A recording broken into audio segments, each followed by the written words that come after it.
Ya, tahun 98 setelah selesai Pak Harto mengundurkan diri, saya ditelepon oleh Presiden Habibie melalui Ibu Marwah Daud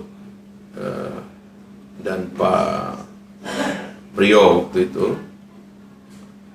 untuk mewakili kaum muda sebagai anggota MPR. Nah, akhirnya saya dilantik menjadi anggota MPR transisi selama Presiden Habibie menjadi presiden. Nah, itu yang memperkenalkan saya dengan dinamika lembaga perwakilan ya, MPR dalam waktu itu.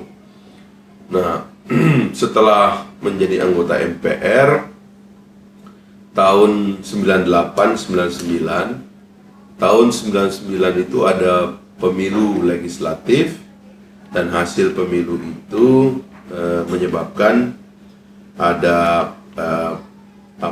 kekuatan-kekuatan politik baru.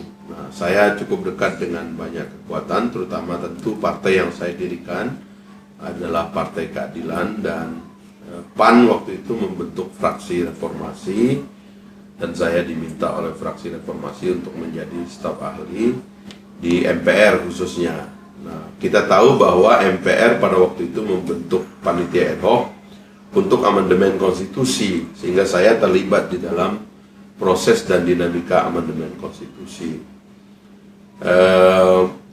Sehingga saya relatif mengerti apa perubahan konstitusi yang ada, dan kalau kita mau melakukan perubahan di masa yang akan datang, perubahan apa lagi yang diperlukan. Nah, saya menganggap bahwa memang konstitusi kita itu perlu penyempurnaan, karena 4 kali amandemen itu relatif dilakukan dalam satu gelombang.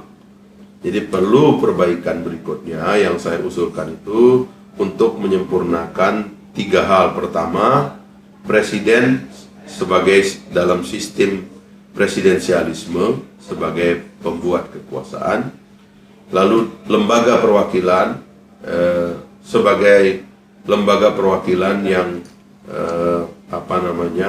memiliki tugas-tugas utuh yang tidak lagi diintervensi oleh presiden, misalnya di dalam membuat undang-undang dan anggaran. Dan yang terakhir itu adalah memperkuat independensi judikatif. Jadi trias politika ini harus kita sempurnakan di dalam amandemen kelima itu nanti.